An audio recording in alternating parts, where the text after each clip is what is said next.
वर प्रदान है। आम के पल्लव में शंकर का आशीर्वाद।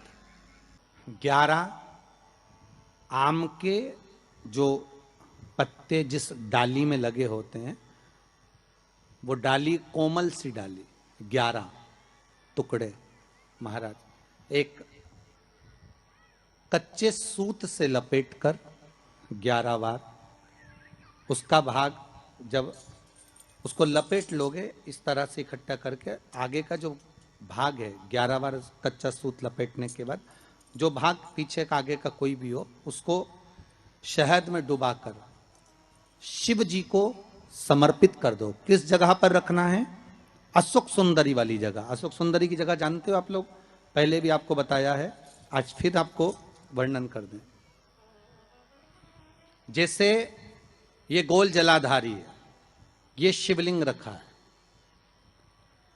ये 2 जहां से पानी बह रहा है बाबा के चरणारविंद, राइट में श्री गणेश जी का स्थान, लेफ्ट में कार्तिकेय का स्थान, बीच में अशोक सुंदरी की जगह। शंकर भगवान की 6 लड़कियां हैं। भगवान शंकर के 13 बच्चे, 13 बच्चों में से 6 लड़कियां, उस 6 लड़कियों में से एक लड़की का स्थान, भगवान शंकर की एक बेटी का स्थान, अशोक सुंदरी का स्थान सामने पद्म पुराण में स्पष्ट किया। यह स्थान अशोक सुंदरी का। शंकर भगवान की जलाधारी में पार्वती जी का हस्तकमल, ऊपर से जो एक एक बूंद पानी गिरता है, यह शंकर भगवान की 5 लड़कियों का स्थान है। जया, विषहरा, शामरी बारी, दौतली और देव। शंकर भगवान की 5 लड़कियां भगवान शंकर के मस्तक पे जल की धार गिरा रही हैं। बीच में जो अशोक सुंदरी का स्थान है महाराज, उस जगह पर शहद का मुख, जो शहद आपने भिंगोया है, उस शहद का मुख शंकर जी की ओर कर कर इसी चैत्र के महीने में, इन्हीं नवरात्रि में शंकर भगवान के उस अशोक सुंदरी की जगह पर शहद का भाग शिव जी की ओर रख दें। महाराज अगर घर में संपदा की कमी हो या कोई पैसा खा गया हो, रुपया नहीं दे रहा हो, पैसा अटक गया हो, तो उस शहद को शिव जी की ओर मुख कर कर उस आम के पल्लव की जो डंडी है उसको 11 डंडी को वहां रख दीजिए और उससे अपनी कामना कर कर आ जाइए। हो सके उस शहद में से थोड़ा सा शहद किसी रुमाल पर, किसी कपड़े में लगाकर उसको रख लीजिए। जिस व्यक्ति से पैसे लेना है, जिस व्यक्ति से पैसे मांग रहे हो, उससे एक बार जाकर मिल लीजिए, एक बार उसको खबर कर दीजिए। बाबा चाहेगा भोलेनाथ तो नवरात्रि में ही पैसा वापिस आ जाएगा, अगर शिव कृपा कर दे। ये बाबा की करुणा। आम का पल्लव कोई साधारण नहीं जिसको कलश के ऊपर रखा जाता है, शिव की कृपा। जिस आम के पेड़ पर स्वयं कामदेव चढ़कर भगवान शंकर के तीसरे नेत्र द्वारा जलकर भस्म हो जाते हैं, वो आम का पेड़ साधारण नहीं हो सकता।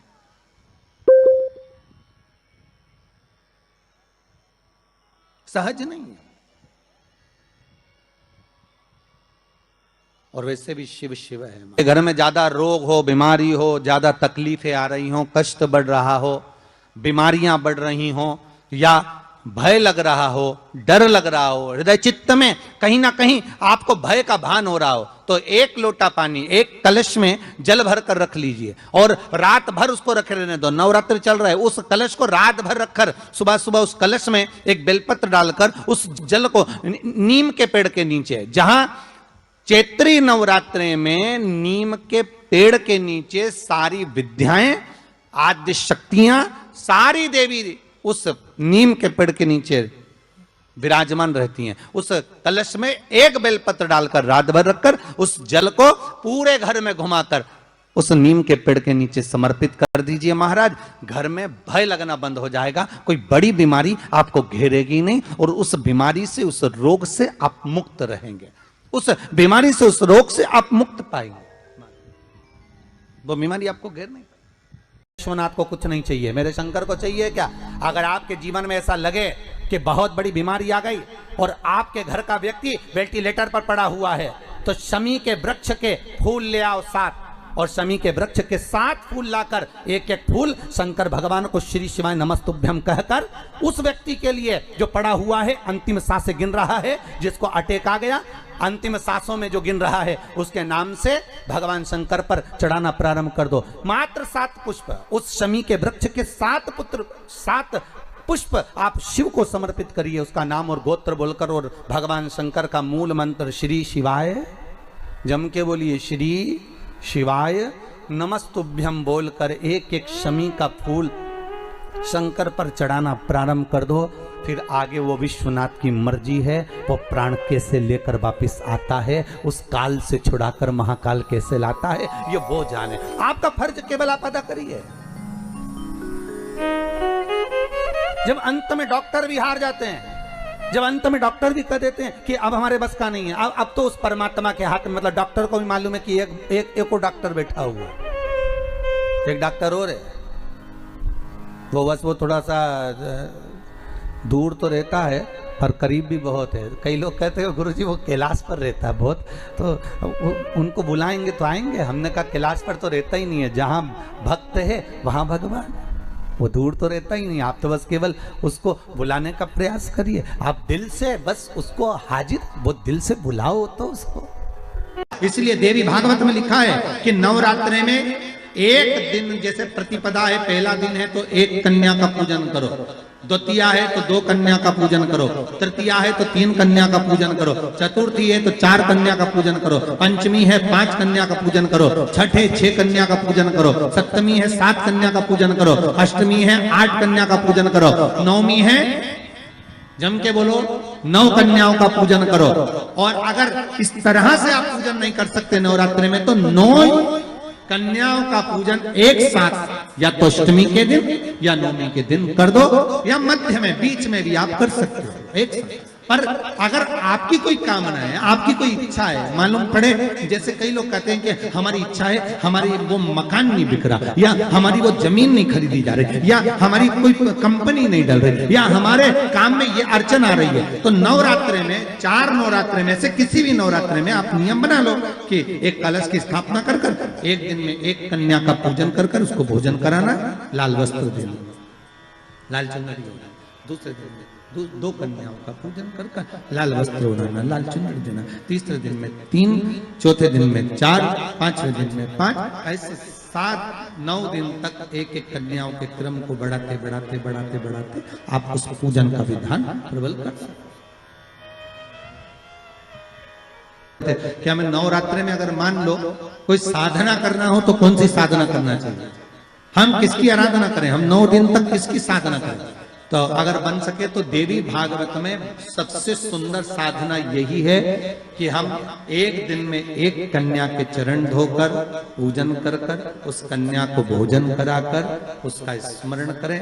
हाँ, ये जरूर है अभी कोरोना महामारी चल रही है तो इस नवरात्रि में भले ना करें, पर आगे की नवरात्रि में जब नवरात्रि अच्छे रहें, कोरोना से मुक्त रहें, तब आप किसी कन्या को एक दिन में 1, 2 दिन में 2, 3 दिन में 3, 4 दिन में 4, 5 दिन में 5, ऐसे नवरात्रि 4 बार जो नवरात्रि आती, किसी भी नवरात्रि में आप स्मरण कर उसका फल मिलेगा।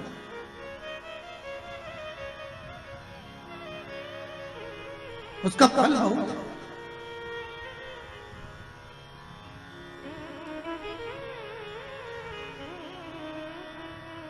जैसे बेलपत्री का किया गया दान छिन्न नहीं माना गया। किस चीज का दान? जम के बोलिए जरा। बेलपत्री। बेलपत्री का किया गया दान छिन्न दान नहीं है, समाप्ति नहीं होती। बेलपत्री अगर आपने कोई आपसे कहा जी तुम्हारे यहाँ बेलपत्री लगी है, जरा 8-10 दे दोगी क्या? बिल्कुल।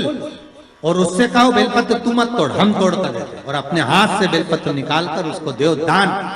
ये छिन्न दान नहीं है, ये समाप्त नहीं होता। ये बेलपत्र का दान अविरल दान बढ़ता है।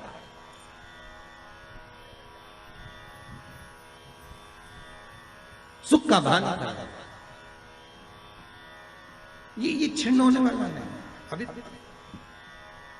प्रिय है पुष्प में आंख का पुष्प। जो आंकड़े का पुष्प होता है शंकर को बड़ा प्रिय है। और दूसरे नंबर पर शंकर को प्रिय है शमी का पुष्प, बहुत ध्यान देना महाराज। तीसरे नंबर पर शंकर को प्रिय है महाराज सरसों का पुष्प। सरसों होती है ना, जो राई अपन बोते हैं, सरसों बोते हैं, उसमें पीले कलर का जो पुष्प लगता है। हमारा तो निवेदन रहता है जब तक सरसों आए तो प्रयास करा करो कि सरसों के 108 पुष्प शंकर भगवान पर चढ़ाना प्रारंभ कर दो। महाराज ये पक्का है कि वर्ष भर कोई बड़ी बीमारी आपको घेर नहीं सकती अगर सरसों के फूल शिव को चढ़ रहे हैं तो।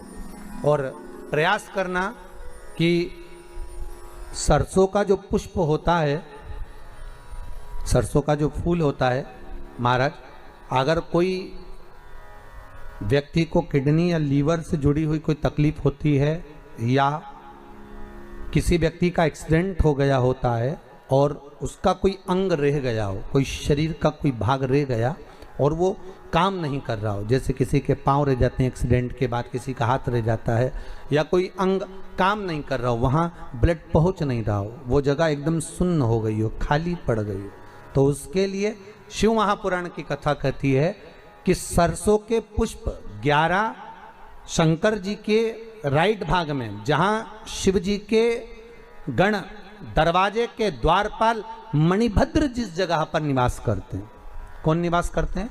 मणिभद्र। शंकर जी के दरवाजे के द्वारपाल हैं मणिभद्र जी। तो मणिभद्र दरवाजे के द्वारपाल में राइट भाग में मणिभद्र जी विराजते हैं।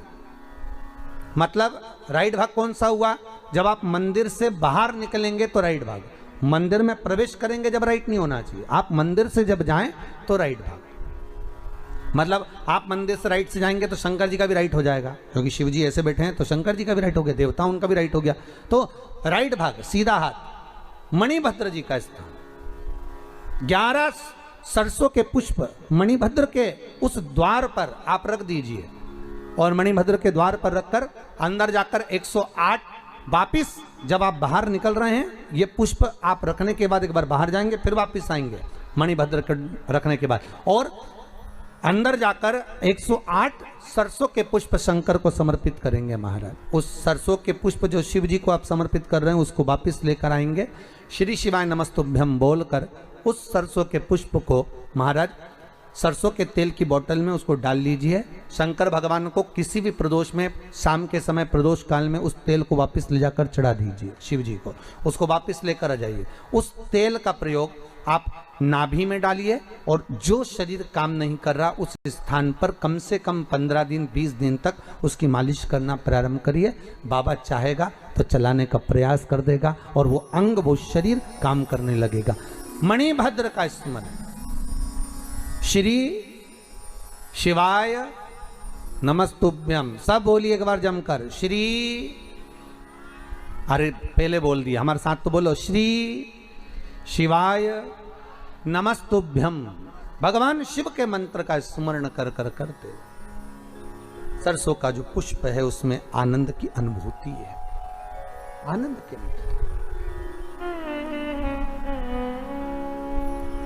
नवरात्रि चल रही है। मान लो कर्जा बहुत ज्यादा मात्रा में हो गया हो,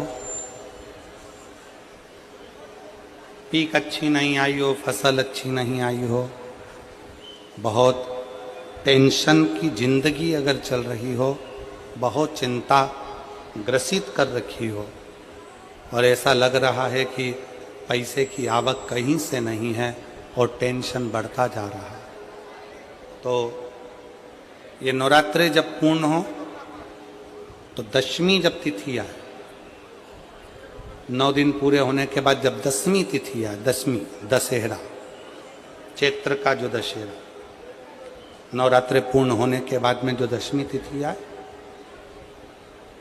समी के पत्ते 5 दुर्वा, 5 बेलपत्र, भगवान शंकर के मंदिर में 1 शमी का पत्ता, 1 दुर्वा, 1 बेलपत्र, भगवान शंकर से अपनी कामना करके, अपना गोत्र बोलकर शंकर भगवान के शिवलिंग पर समर्पित करो। फिर दूसरा पत्ता, दूसरा शमी पत्ता, दूसरी दुर्वा, फिर शिव जी पे समर्पित करो। 5 पत्ते शमी के, 5 दुर्वा, 5 बेलपत्र, जो विजयदशमी चैत्र महीने की रहेगी, चैत्र महीने की जो 10वीं तिथि रहे नवरात्रि के बाद की, समर्पित कर कर 1 लोटा जल 3 बार शंकर जी को उसी जल से 3 बार समर्पित करें। अपनी कामना कर कर चढ़े हुए जल का भाग थोड़ा सा लेकर आए, घर के दरवाजे पर व्यापार के स्थान पर उसका सिंचन करें और हृदय से बाबा से प्रार्थना करें, बाबा तेरे भरोसे हैं, बहुत चिंता है, बहुत टेंशन है, कर्जा बहुत है, दुख बहुत है, व्यापार चल नहीं रहा, तुझे समान। हमारा विश्वास कहता है 3 महीने के अंदर जहां भी कथा होगी वहां आपका खुद का पत्र आकर आप लिखकर भेजोगे कि मेरे बाबा ने मेरा हाथ पकड़ा, मेरे शिव ने साथ दिया।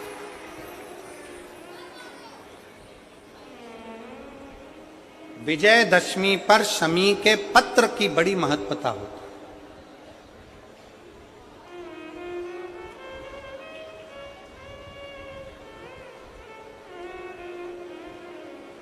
और नवरात्रे के बाद में जो विजयदशमी आती है उस दशमी की बड़ी महत्वता होती है। धन की कामना के लिए, कार्य सिद्धता के लिए, भगवान शिव की अविरल भक्ति को प्राप्त करने के लिए शमी पत्र मूल होता है।